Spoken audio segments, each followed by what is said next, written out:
I'm always sad that SK are losing because I had the luck to play in this team and every single personality and other players, even if we failed in the end, I absolutely adored them because I really enjoyed being with them both in real life and in the game. I really want to see SK succeeding at some point. Welcome back to the European LCS where SK and Gambit are setting up on stage. As we speak for our last matchup of the day, we just heard from Forgiven talking about SK, a team that's currently struggling. True. But let's take a look at their lineup and talk about how and why. Freddy still in the top lane, Sven in the jungle. Fox is the mid laner, and Candy Panda and Enrated AD carry support with Lucas Schenker, their coach. We touched on some of their poor decision making, and truthfully, despite the fact that SK are 3-9 in the league, take a look at some of the advantages that they have thrown away. This is nearly 8,000 gold up around 25 minutes, and SK lose this lead at a bad Baron play. Yeah, this has really been the story for SK Gaming, is very poor late game shot calling, and it's so close. I mean, they play so well in the start, but like, look at this here. You can look at this Candy Panda and see when his heart is breaking, when this Ren doesn't get the Baron, smited away by El Bandito, and suddenly Giants get the comeback. Next game, Elements versus SK Gaming. Not one throw. Multiple throws, yeah, it's safe to say. I mean, 8k goal lead again for SK. We're 45 minutes in, and they take this team fight now, which they should never even have engaged into, but they have no chance of reaching the backline of Elements, and also they all group together for JWoww to get an insane Mega Gnar. And suddenly, well, team fight lost. Baron goes over to Elements, and it's not even over. Yeah, and take a look at Freddy's positioning. He had super minions in the base. You're about to see in the picture-in-picture, super minions in the Nexus turret. If Freddy had just shoved that wave in and SK had delayed the backs, SK could have won that game. Freddy's decision-making has shown to be questionable multiple times. In this game, SK lose an 8k gold lead. In this replay, SK had a 12,000 gold lead. They had 5 dragons. They had a second Baron. And we're going to see individual and team positioning mistakes costing SK the match. Yeah, you can see the rest of SK saying, okay, we have to now back away. And then Freddy suddenly is stuck in the back against 5 members of Rocket. And like, this problem in terms of shot calling is really such a massive thing for SK, because they can do 90% correct in a game. And we're like, oh, it's great, they're getting this massive goal lead, they're playing super well, they get these standard lanes, it's working for them. And then this poor shot calling comes in, and it's really such a big problem. And it's a thing they didn't have, or a problem that never occurred in the last split, because they were just so far ahead with the snowball so hard in the early game. This is not the case right now. I think I want to reiterate that if SK didn't make these late game mistakes, they would have been 6-6 and tied for 4th. Unfortunately, these mistakes mean they're sitting down in 9th place and facing promo tournament. So we'll see if SK can start to solve those problems. Their opponents in this game will be Gambit, who are much higher up the table at 5-7. They are on the cusp of qualifying for playoffs. It is, of course, Cabochard, Diamond, Betsy, Forgiven, Gosu Pepper, and their coach, Shawns.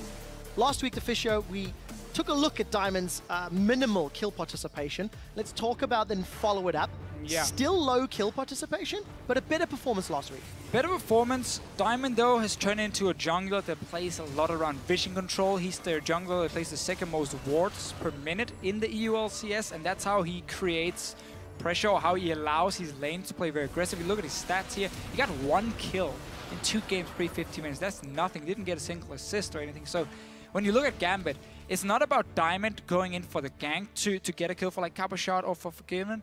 It's vision control, finding the enemy jungler, and then allowing your laners to do what they need to do. And that's where they shine. I mean, Cabochard can beat almost anyone one-on-one. Forgiven and Eddie have looked good in the 2v2 lane as well. And even Betsy is starting to step up. So Gambit will have strong lanes. Sometimes, though, if there's an early jungler who can gank a lot, Svensk on anyone, then the playstyle of Diamond can get punished. Unfortunately, though, Svenskeren's not shown up in every game he's played this summer, so a lot of pressure on Sven's shoulders. Just to remind everybody of playoff hopes here. SK are currently 3-9. It's Copenhagen Wolves that are 2-11.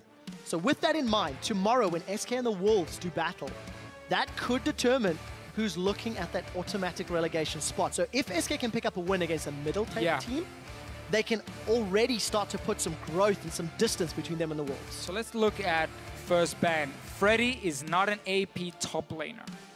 very rarely do we see him play that. I don't even remember ever seeing him play Rumble.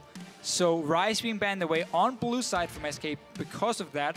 I wonder if Jace is going to be another ban. It's been such a good pick for Betsy if we look at the last week, and I think it's very important that Gambit is getting Betsy on a champion where he can carry. So it's not just about, you know, when Forgiven is playing Sivir, then it's more about shutdown Kappa shot. No, we need Betsy to be up there as well. So there's multiple threats on Gambit to shut down. For now, Azir ban is another one of Betsy's main picks. And for Gambit, their most banned champion has been Kalista.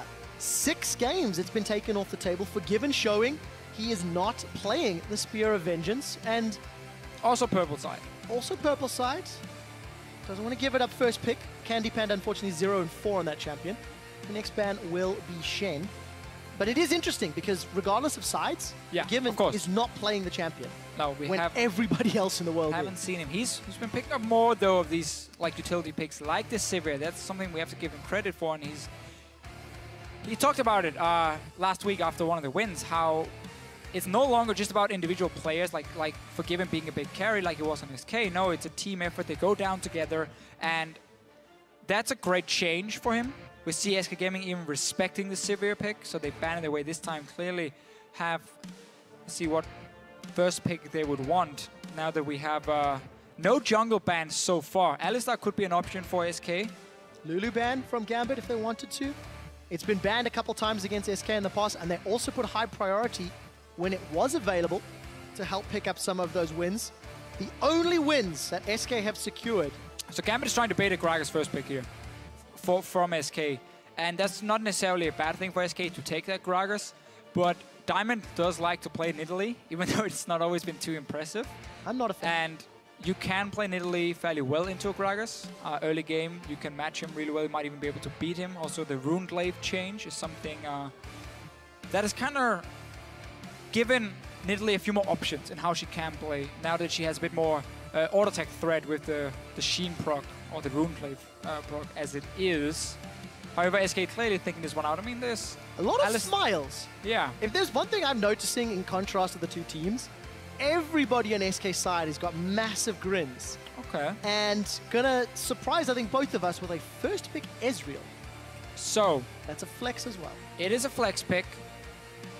For me, if you want to first pick Ezreal, you need to be ready to swap it to AD carry. In case the other team is now drafting a massive heavy engage composition to shut down his Ezreal, then you have to be able to swap him to the AD carry role and then run a more standard mid laner, which does not get as affected by hard engage as a poke champion like Ezreal here.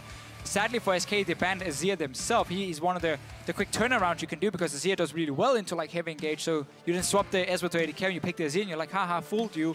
But that's not an option you for make SK. It sound so easy to fish here. In this game, let's see Gambit. You see the potential AP Ezreal. You have to think engage, engage, engage. Or do we want to try and match the poke in terms of Corki Jace, which are the two options open for Gambit? You do need to be careful though about going late game, because we know what Runeglaive Ezreal can do once he reaches that 3-4 item spike. May not be Runeglaive if Jace gets locked in. Yeah, it's another one. Fox has played Jace, had a decent performance when 8-5-4 despite it being a loss. But we'll touch on what they decide to lock in a moment or two. This will be another Corki game for Forgiven, his 5th of the split. 3 wins and a loss. And we just talked about this Nidalee. I thought it obviously was going to be for Diamond, and then with SK potentially first picking the Gragas, which is what Gambit were trying to bait before.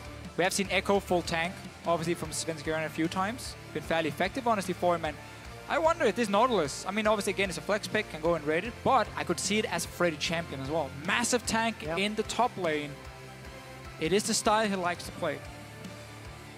We have seen Echo played by Svenskeren as well as Fox. So SK are keeping all of their cards kept close to their chest because they have the option to put every single one of those champions in multiple roles. So how does Gambit decide? They now need to decide what team comp they want to run. Yeah.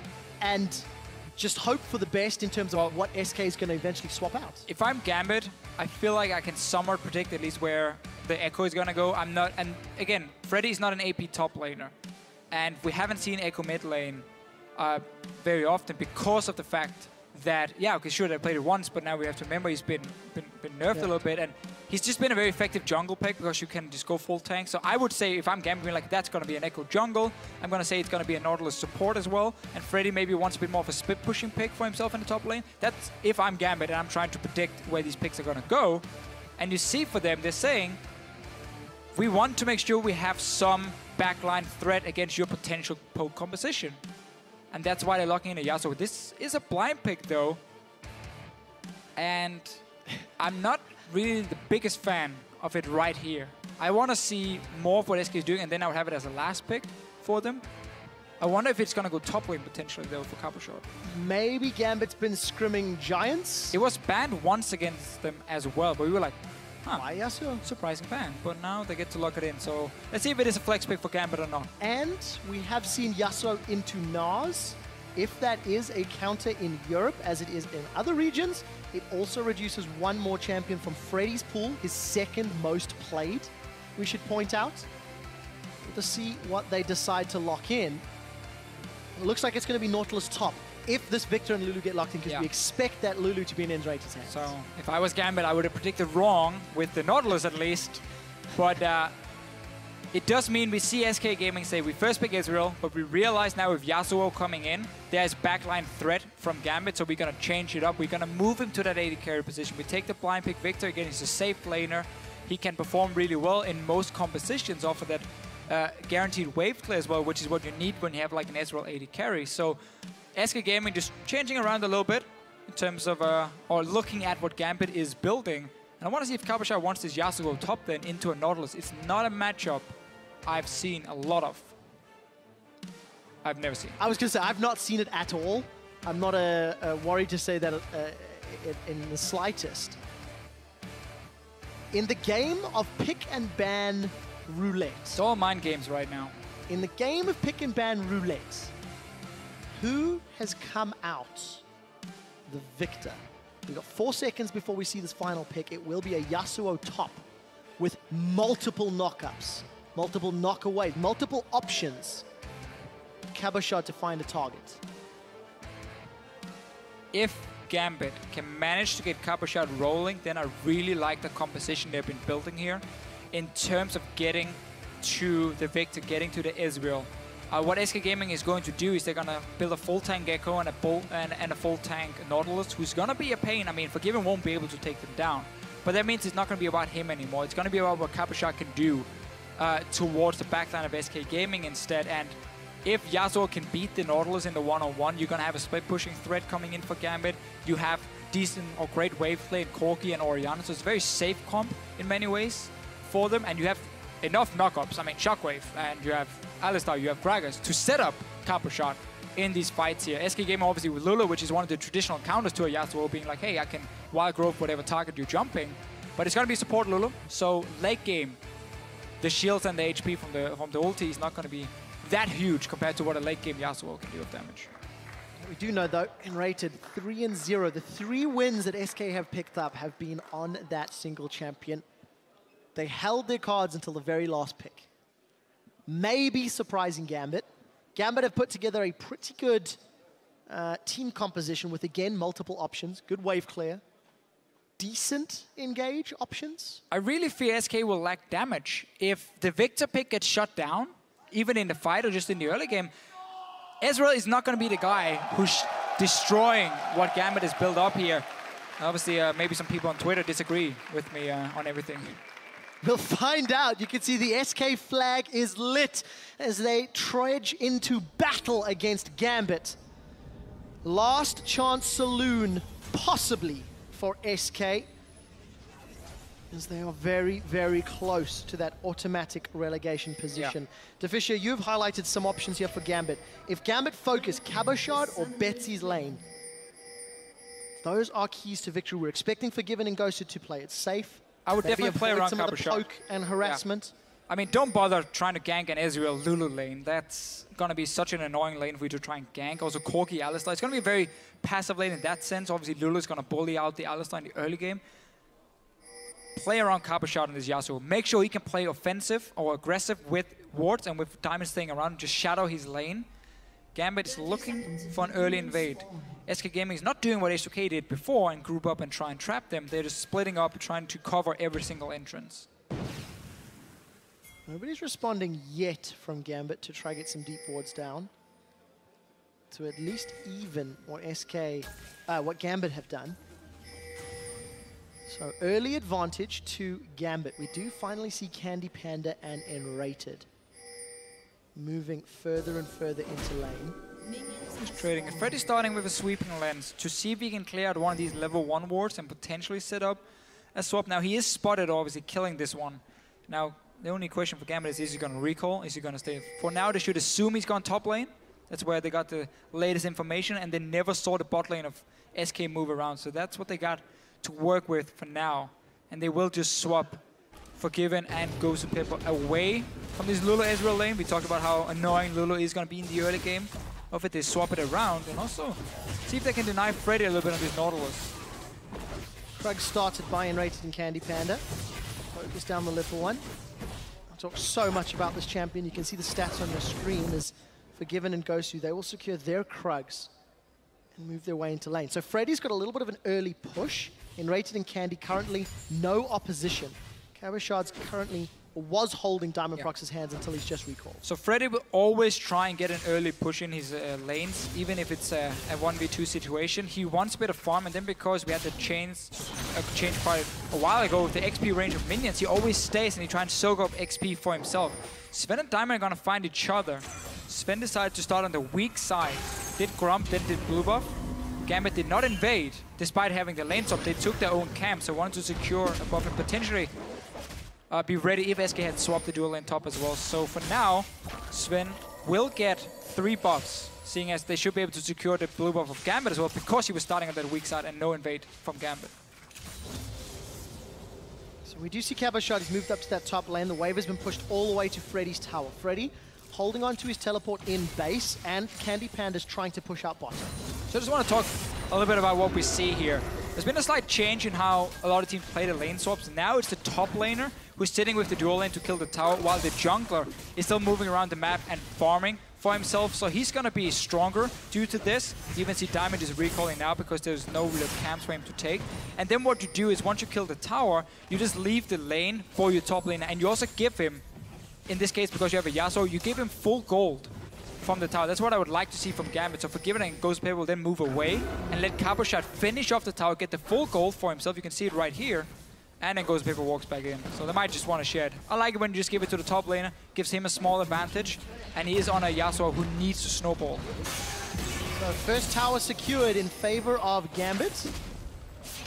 This is in fact their 8th first tower in 13 games. And with SK having the numbers advantage down bottom for the time being, we'll see if they want to go for a dragon. SK have definitely been incredibly impressive with their dragons. Coming into the week, they had 36, the second most in the entire league. But they're second last on the ladder. So having those dragons hasn't necessarily helped convert to wins, as we highlighted in our pregame. Yeah, always gotta get number 5 to get the real impact for SK. Also because they don't run these poke compositions very often, which can benefit from some of the buffs on the way to number 5 for dragons. Meanwhile though, because SK Gaming had a different strategy in the lane swap, it was just Lulu Ezreal taking down bot tower alone. It has meant that Freddy hasn't really picked up any farm. He got the first few minions, and then he's kind of been denied. He's not been down pushing in the bottom lane. He's not really been double junking too much with Svenska either. So he is going to be behind now because Cabashard got the wave up top once the tower went down. And now there's going to be a big wave pushing down. That's an opening for Sven though to go and gank him. Now that he's pushed so far up and you have a Nautilus to set it up. We'll see whether or not Sven's early damage will be enough. There's sure as heck enough CC from Freddy. Not a lot of CS, but a lot of minions to farm. And we did see Sven getting gifted from camp. Phase dive over. We are going to see the wind wall come out. That means the dredge line is blocked, and Cabashard continues to put the damage down onto Sven. Parallel Convergence will not find a stun. The big body barrel slam will. Cabashard dashes once, dashes twice, finds first blood, and gets himself a blue buff for a moment. Gets a rock up onto Freddy. He's staying alive. Freddy should go down. 1 or 2 more hits. Freddy's going to dredge line to safety. And Gambit turned that around. So SK Gaming was setting up the gank, but the wind wall, first of all, blocked the hook from Freddy, and then Diamond, he knew his top laner was gonna get ganked, so he moved all the way over there. Fantastic outplay for Gambit. Very important first blood, because this also keeps Freddy down. He lost a lot of minions during that fight. And because his team didn't really help him in the lane swap, he didn't want help because he wanted to stay up in that top lane, and Gambit played around Capuchot a little bit more. Big difference early on. And for Diamond Prox, it's before 15 minutes, involved in first blood. We've talked so much about Diamond's slower pace in the early game. He started off well today in that lane swap. Capuchot picked up that Zeal, is returning to lane. Even farm between the two Triforce 80 carries in the bottom lane. And Forgiven and Gosu playing really quite passively. Well, as you expect, I think. Right. I mean, this is not going to be, once again, it's not going to be about the Gambit bottom lane. It's going to be about what can Capuchot do on this Yasuo pick. Sounds like we've heard that before. Yeah, I mean, that's been a strategy for Gambit very often. Now, obviously, you have late game scaling on Betsy. That can be key for the team fights. But I will also say I prefer the Corki Power Spike over the Ezreal when it comes to Trinity Forces for the mid game, and I just fear that SK will lack damage. Who's gonna kill Diamond Prox full tank when he dives in onto Candy Panda? You have an Alistar in the way as well. It's gonna be so difficult for SK with this double carry setup and to take down targets. We highlighted how many knockups there are for Capuchot's last breath, but we didn't necessarily talk about how many ball delivery systems there are. Alistar, Yasuo, Gragas, all of them could set up a great shockwave. Take a look top lane really quickly. Capuchot and Diamond are looking for another kill onto Freddy. Observers don't mind too much, but Freddy was forced to get away. Svenskjan is playing around the wrong lane. You don't have to go bottom lane here. It's in full control of SK. You need to help your top laner. He's getting pressured by two members every time he tries to farm. Diamond is nearby. SK Gaming have surrendered the top side of the map. That is the lane Gambit wanted to win, and SK Gaming right now are allowing them to, and stealing away the 1 HP blue buff. Fox got it. That's what matters. Death Ray managing to secure SK's blue as Diamond was trying to steal it. So remember, Freddy has no flash and the wave's pushing in. Diamond's nearby, as is Svenskjan. Capuchot does have access to his ultimate, so let's see what Freddy can do. Because as it stands, Gambit are just applying so much pressure on the top half of the map, and no real reply yet from SK. No. Again, Sven has been trying to set something up on the bottom lane. Absolutely no reason. And very low chance of pulling that one off. But also at the same time, if you are Svenskjan at this point, you might have to consider the fact you can win the 2v2 trade up in that top lane if you go for it. So you can't really gank the lane. You just have to like sit around and be more security for Freddy. Because Capuchot is just pushing it down over and over, and you know Diamond Prox is staying around. Something we do want to talk about as we're about to hit 10 minutes to Fisher is the fact that Gambit are a team that rarely put themselves into lane swaps. Of their 12 games leading up to this, only 3 had actually been lane swaps, and their averages across those games was to be down around 1,000 gold, right? Regardless of who initiated it. This seems to be the opposite. Very clear that Gambit have been practicing these lane swap, because again, this is the new addition we have seen in other regions as well, where we have the top lane and jungler starting together. They do 2 camps, so they both get level 2. The jungler doesn't have to invest that much or that many potions as well. And then you just send the top lane in to push with the dual lane, and your jungler stays, and he can just keep farming, because you don't need him. You don't need 4 members to rush down the tower. And it just meant that Capuchot had a great lane to pick up after. He's been using it also with the fact that Diamond Prox could counter-gank that lane that was being pushed in. As we've said, 10 minutes is clocked over. About 1,500 gold in the lead for Gambit. They have a CS advantage in every single lane. Even support. Albeit small ones. I'm going to let the Relic shield. I mean, it's great last hitting. Look at this last hit he's gonna. Yeah. There's no stack for Gosu. Ah, Eddie. Whatever. Fisher, I thought you used to play this role. Pay attention, man. I'm playing AD carry now. Great AD carry player. Is that working out for you? No, my champion pool is horrible. I can you just play Sivir? I can play Sivir, Yeah. then I try to play Lucian, but I'm lose all the time because Lucian is not very good right now. So ban Sivir against Officio if you see him in solo queue. Right. Gambit now slowing the pace of the game. We can see Cabochard has held that lane up top for a little while.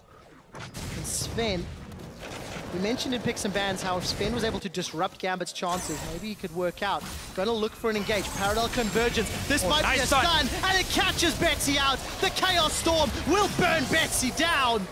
And the Shockwave didn't finish the animation. Great combo. Yeah, great combo here from Svenskeren, landing the stun and then, of course, just burning down Orianna. Look at the bottom side of the map here. SK Gaming have taken control of the river with pink wards, so Sven knew he could move in around this mid lane here and set up a gank. Even and Raid had already moved before it started in case a bigger fight would break out. So nice little setup from SK. Ignore that bottom lane, gank the other lanes. If anybody's not watching mid lane when Svenskeren plays Echo, it's a big mistake. Because Svenskeren has played Echo 3 times now, and all 3 times has picked up kills in the middle lane. Twice from Wraith Camp, now from the river. Definitely seems to be putting some Here's the thing though. Tools with that WE combo. Betsy could have flashed W, I believe. And he didn't. He saved until after when he'd already been poked down so low. That was a mistake for him. Diamond, though, he's gonna go in for the gang and oh! 3 man! Dying! Dead up! The last breath! I demand a replay of that! Because Gambit, that was incredible! That's exactly what Giants did not do.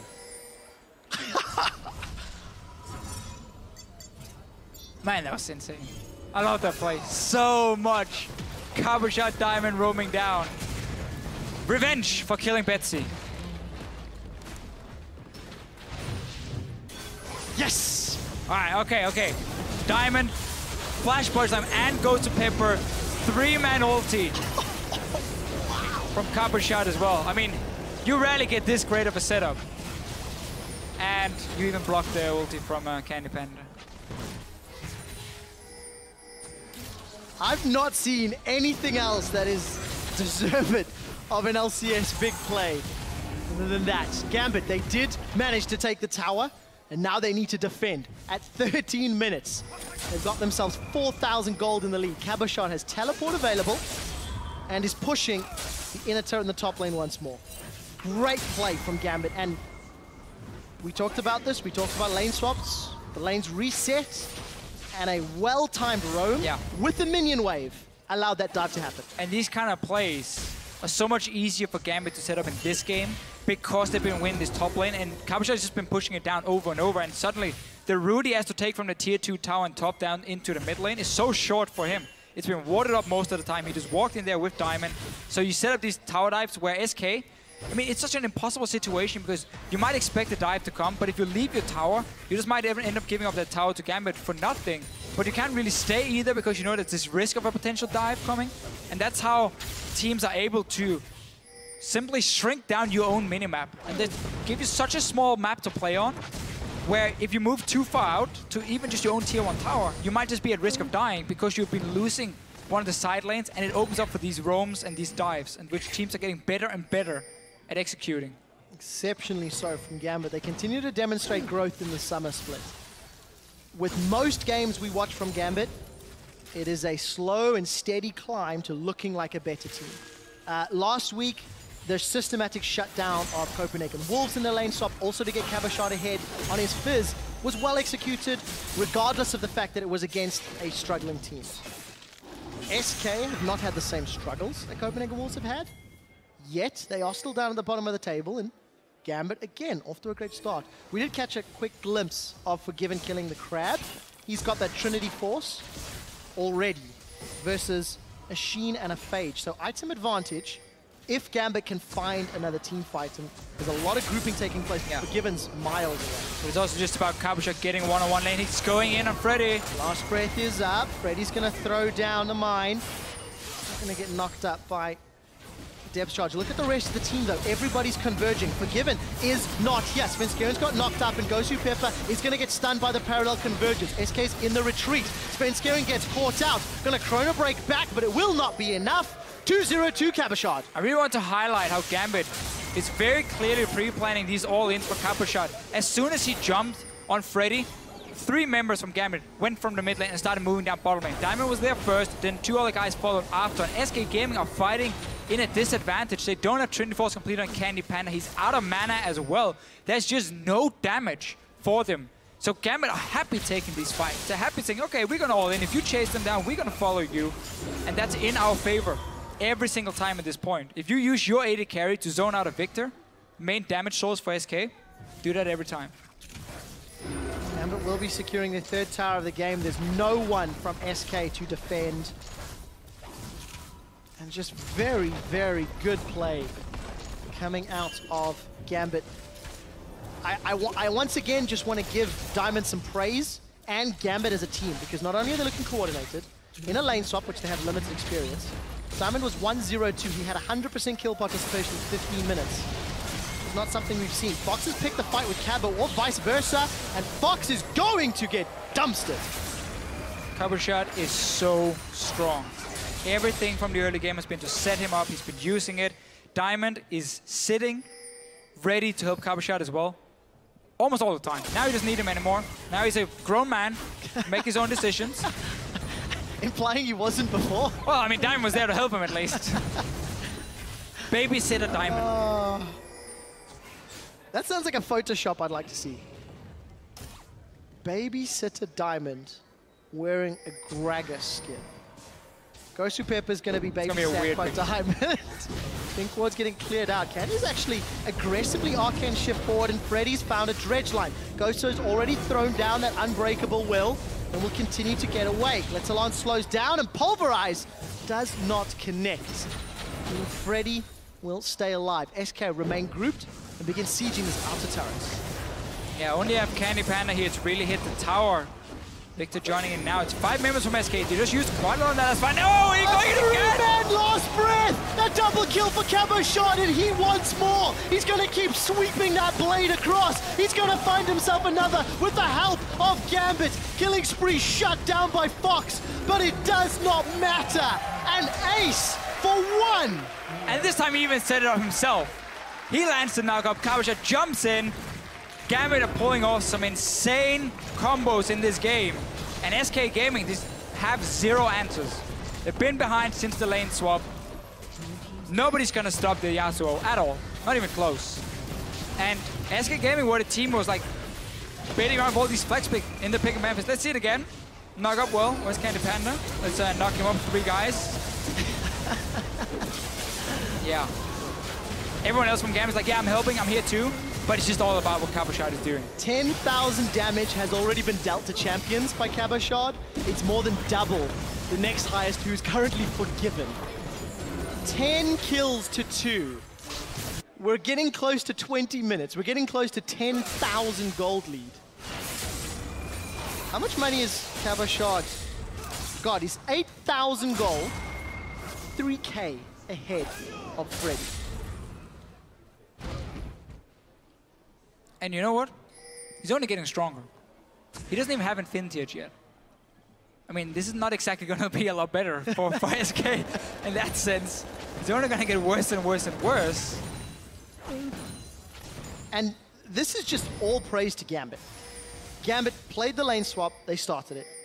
They ganked for Cabochard, roamed to the mid lane. There's not a lot that SK could have done the way the game played out, because Gambit just took control from very early on. I would have liked to see SK in the lane swap play the same, like mirror what Gambit was doing, where Freddy then would have gone to the bottom lane. He would have gotten the lane from SK and he would get to sit and get equal farm to what the Yasuo was doing, because we mentioned this in Champs, like how much of this game was about can Cabochard get rolling. We talked about it multiple times. That was a way for SK to at least go even in terms of top lanes and then swap them back later and keep denying this Yasuo pick with Lulu and Ezreal. And they didn't do that. They put Freddy on his own and said, you know what, you just go deal with him. We don't want to touch him.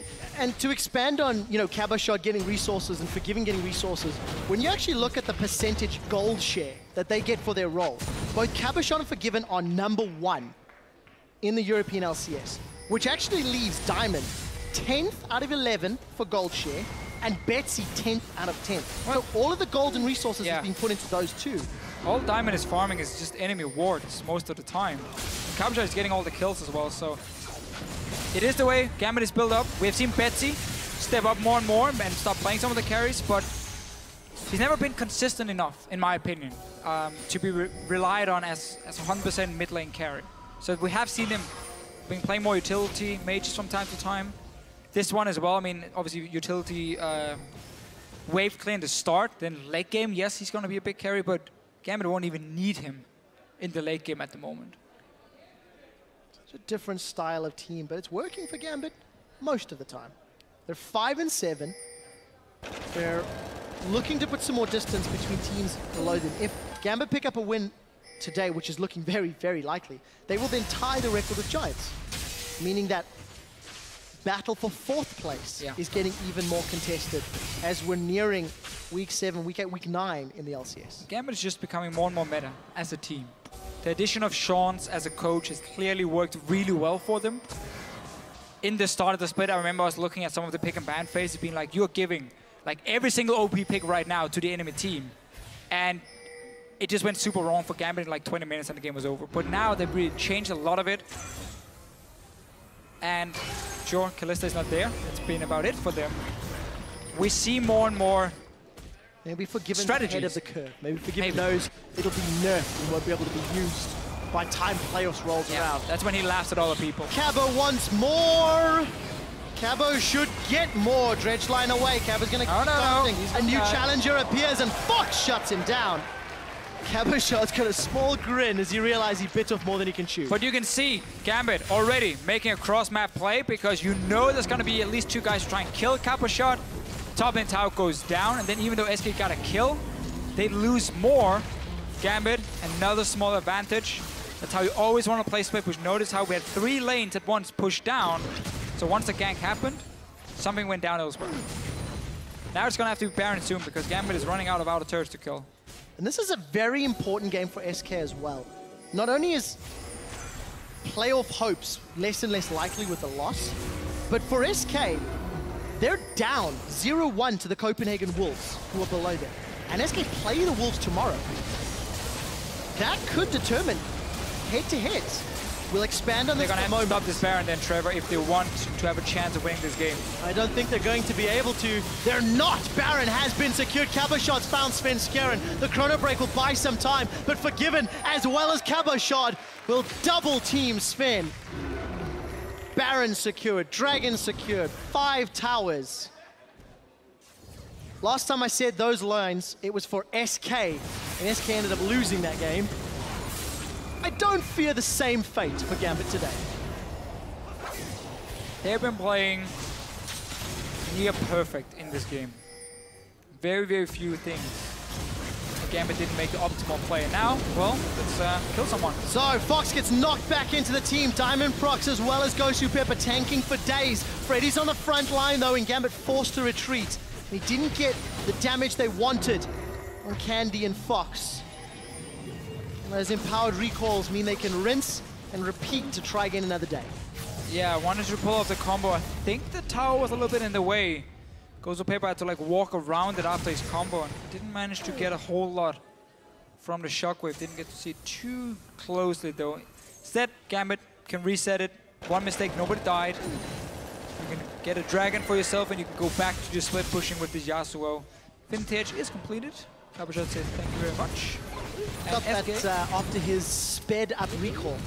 Ah yeah, in the 2-1 down bottom. Saves the 8 seconds for recalling.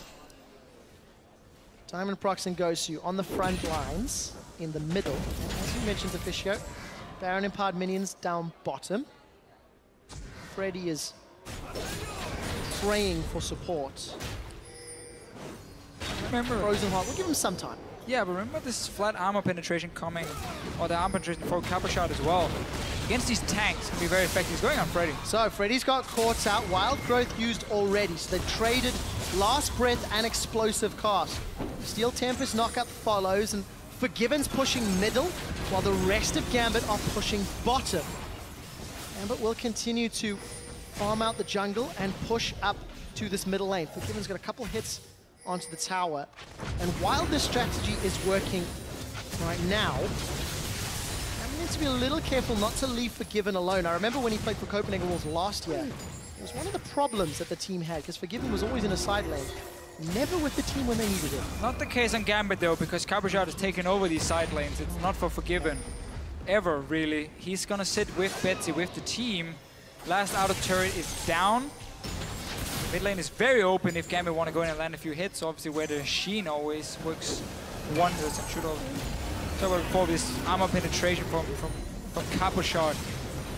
Not able to completely shut down Freddy just yet, but Freddy doesn't have anything to do in the lane, just standing there taking damage. Look at the cooldowns. Last breath is up for Cabochard. Explosive Cask will be shortly for Diamond Procs. The tower has dropped at 26 minutes. What an early inhib turret. And the turret, the inhibitor, is secured. Gambit gonna back away. Baron's worn off, but it was used exceptionally successfully. Golf claps all around for that one. Well, so Gambit now will follow Unicorns of Love. Both teams have been winning today. Giants lost, so they're moving up. Should be tied for 4th place. All the teams obviously aiming to get into playoffs. We have to remind people, if you didn't watch in the spring split, we have number 1 and number 2 straight into the semifinal, bye weeks. Number 1 will then face the winner of number 4 versus number 5. So, if Gambit and Unicorns and Giants are fighting around that, they will look to face Fnatic then, if they manage to qualify from the quarters here. And then, obviously, on the other side, number 2, which in this case right now would be Origin. If they win today, they will face the winner of number 3 and number 6 in the semifinal. A lot of... Why are you laughing in the river? That's weird. Why not? What a... Ah, it's a Rift Scotland. Yeah. Okay, taunting the crowd. Yeah. Think. Maybe he's taking a wee, I'm not sure. Where does that come from? Hey, he's just standing around. So, Deficio, to expand on your discussion, teams that place 4th and 5th have to face off against the number 1 team from the regular season. And if Fnatic win tomorrow, they already win the regular season. If they can beat Origin, because their worst case finish will be 14 and 4. Yeah, 2-0. And that means the head-to-head rules in the tiebreaker will put them above both H2K and Origin. It will be an unprecedented scenario. Last-ditch effort. Svenskeren has phase dived over the wall. He's gonna chrono break backwards, but now he's split from the team. Candypan has arcane shifted forward. Cabochard is pushing the top. Gambit will keep playing interference, and Freddy, he's gone way deep. Once again, Freddy with a questionable decision, connecting the dredge line. And Cabochard's got the flanking opportunity. The thing is, SK just have no damage. They've fallen behind, already had a composition with very low damage overall outside of the Victor pick. And then once you start falling behind, it looks even worse. I mean, yeah, Cabochard wasn't even there. Now, Gambit are looking to close out the game. SK are split up. They've already lost their big tank top laner. Gambit are looking at the Nexus. They will undoubtedly pick up their 6th victory in the summer split and are looking to be a real threat as we get closer to the end of the regular season. Cabochard wants more, and he gets more.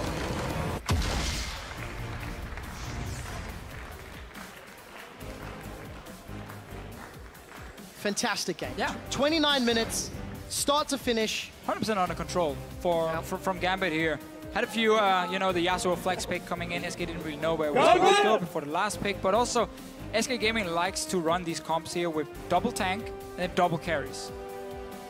I don't feel like Ezreal can fit into that comp really well because, again, he's too low of a damage dealer for most of the game, and it becomes very, very easy for other teams to then target the one guy, which is now in this case a Victor. And at the same time, Freddy, it's hard for him to have the impact he wants to if he's not on a split pushing champ. That's why I expected him to swap the Nautilus to support and then try and get some sort of split pusher for Freddy. That's why he normally really shines. I just feel like they got outdrafted by Gambit and outplayed. What a statement. Gambit outdrafted their opponents. It's been a couple of weeks in the making, but again, earlier today we talked about teams and strength of schedule and who has the opportunity to surprise getting closer to playoffs. And Gambit are one of those teams that, unlike Giants and UOL, you feel are growing at a more standardized rate. I don't think they have the same highs that we've seen from Giants, you know, pushing Fnatic to the limits, which Gambit also did, but not as impressively. But I do feel like they are going to be one of the strongest contenders for that upper to middle bracket. Among the 7 teams fighting to challenge H2K, Origin, and Fnatic, of course, even though right now nobody really wants to deal with Fnatic. But overall, great game from Gambit. Fantastic way to close it out. SK Gaming now tomorrow have a very important game. Yeah, and I think it's very important to note, not only are teams fighting for the shot in the playoffs, but as you highlighted, you're also aiming to place either 3rd, or this is going to sound very weird, or 6th. Because theoretically, Fnatic are looking likely to place 1st. And if you place 4th or 5th, that's the quarterfinal that feeds into the 1st place battle. What a difficult challenge. Alternatively, just you have to win, you might as well beat them early, right? Just beat Fnatic in the semifinals and then you just win it, right? Yeah, obviously playing for the points to get at least into the regionals, so you have a chance of making it to Worlds. That's what everybody's playing for. We're going to head over to Pulse on stage for taking a look at that Wombo-fueled win. Thank you, Trevor. I'm here joined by Cabashot after his victory against...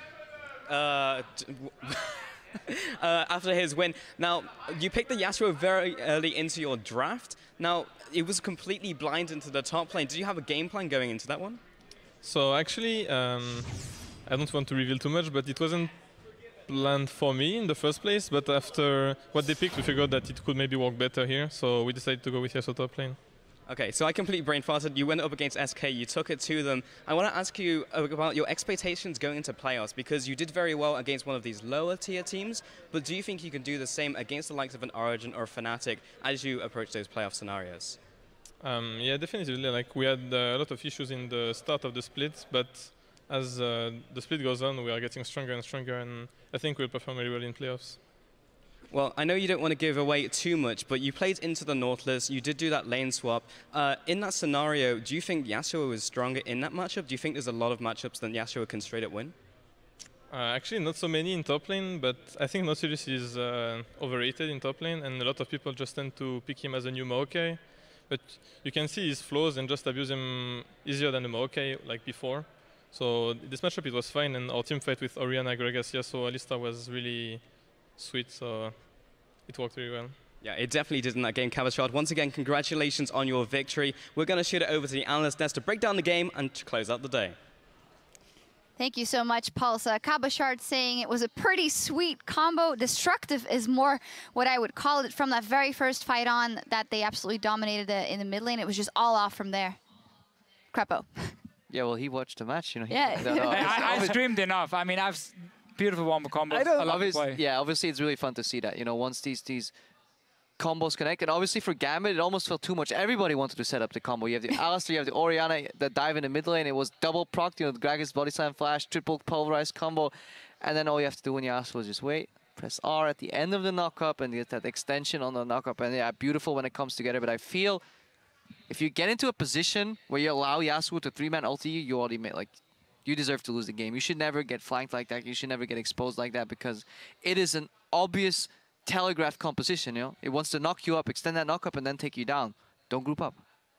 Oh yeah, that is for certain. I mean, as you said, if you get into that spot, it's all up. I don't think I've ever heard you and Trevor quite that excited just for a mid lane play. Yeah, the first wombo combo, Trevor, he couldn't stop going on.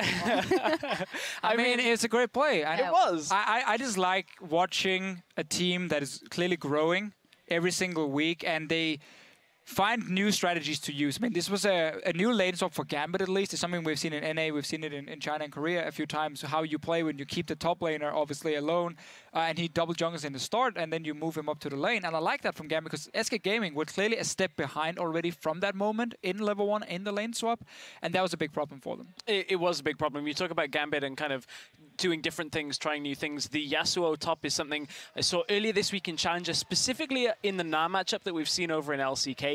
Now they're bringing it in. I wasn't exactly convinced on the actual matchup, but Mitch, you and I were talking during the game about kind of a little bit more specifics between Yasuo and Nautilus, and it actually seems to make more sense than you'd maybe think at first. I mean, just analyze the matchup, obviously never seen it played out. I feel like the tempo And the wave manipulation is always on Yasuo's side because he has a shield, he can dash in, and if Nautilus wants to counter trade, he will always have to press Riptide, his E, and then he will automatically push the wave. So I feel like either you win that matchup straight up or you gracefully lose it because Nautilus can never zone you off because every time you trade, dash into a creep, he will be forced to push, dash out again, use that shield to your advantage, and then good win wall placements could get to your advantage. And then later on, you have that armor shred from your ultimate as well, so you scale much more because Yasuo in this composition was the puzzle piece that tied it all together, right? Any knock-up and you extend it. So all you need to do is get him through lane, even Stevens on CS, and then just scale into the late game. And I think that's what Gambit achieved to do. I think also just we have to go back and look at the pick and ban phase. I don't really like Ezreal first pick too much because we saw once Gambit start building some engage, they swapped it to AD carry.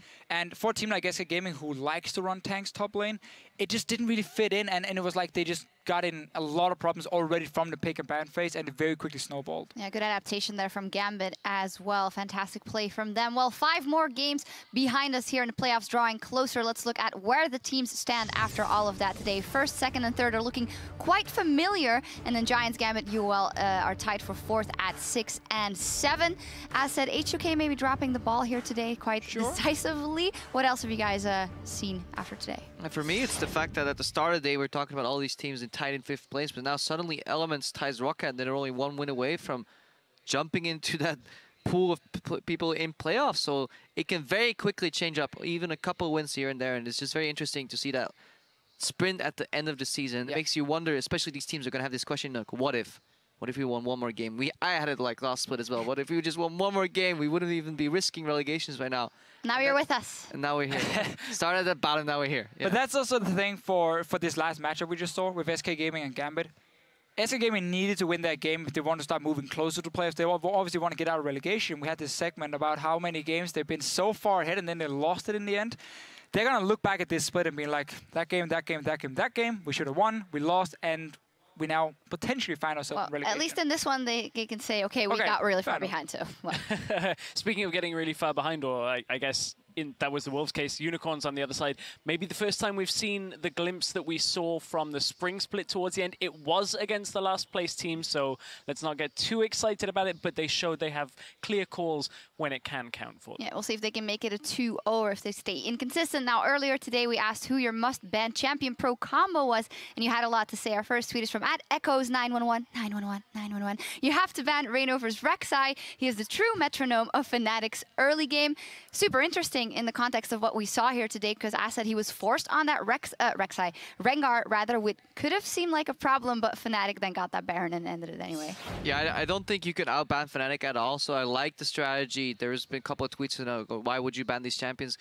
You just have to target a player that's not Huni. It's shown in the past that you cannot outban Huni. Even with 3 bans and a first pick, he will still find a way to carry. So trying to pinch the jungler pool, who is Reignover, trying to set up these plays often for Huni, I think is a good idea.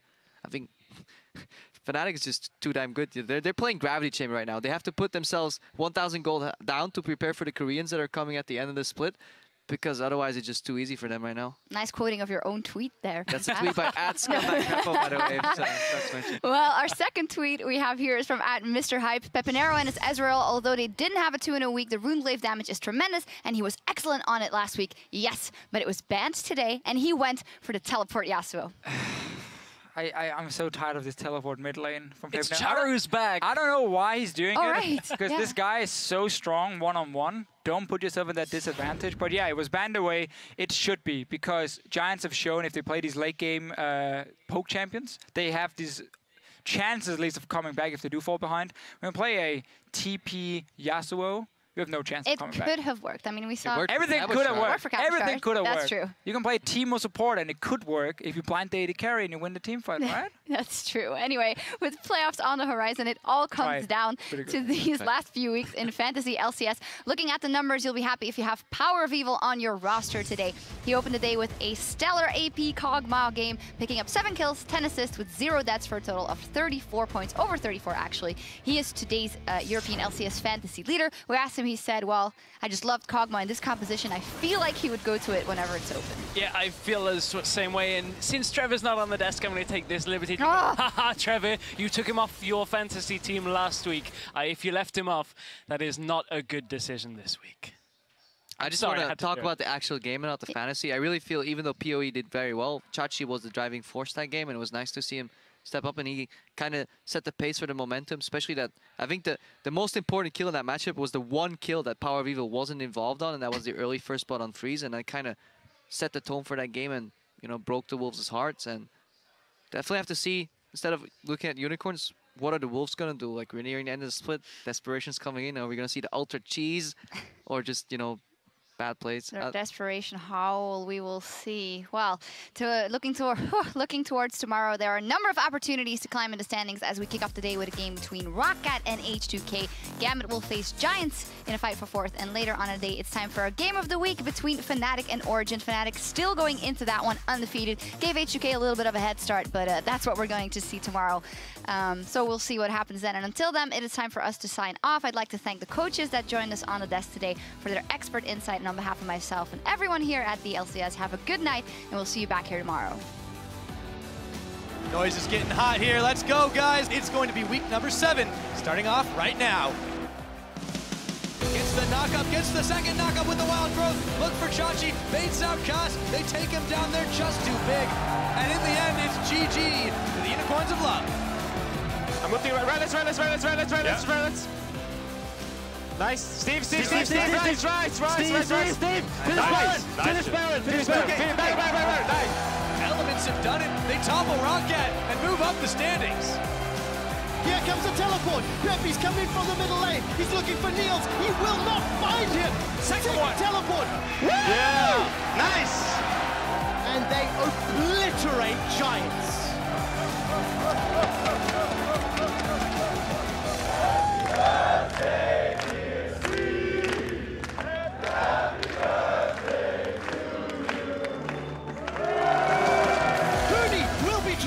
But not before he puts the equalizer out. Reynov has leaped back in with Thrill of the Hunt. Go for this. Go for Nash. I got it. Nice. Victor. They equal the longest winning streak in LCS history. 13-0. Diamond though, he's gonna go in for the gang and The last breath. That was incredible. But no, he's going again. Lost breath. A double kill for Cabo Shot, and he wants more. They will undoubtedly pick up their 6th victory.